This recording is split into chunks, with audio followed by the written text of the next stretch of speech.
Hi everyone, welcome back to TELUS Tips Thursday with Tamara, here to give you some quick tips on how to properly clean your phone. Every time you touch your phone, you transfer bacteria to and from your hands, face, and any surface your device touches. It's essential to avoid excess water when cleaning as it can damage the internal electronics.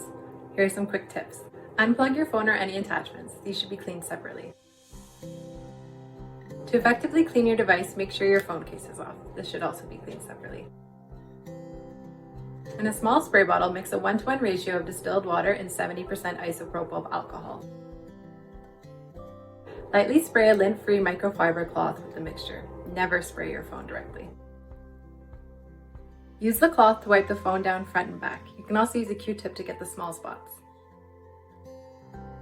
Allow your phone to air dry for at least 15 minutes. And that's it. These tips should be done weekly so that your phone remains as germ-free as possible. Thanks for tuning in. We'll see you next time for another edition of TELUS Tips Thursday with Tamara.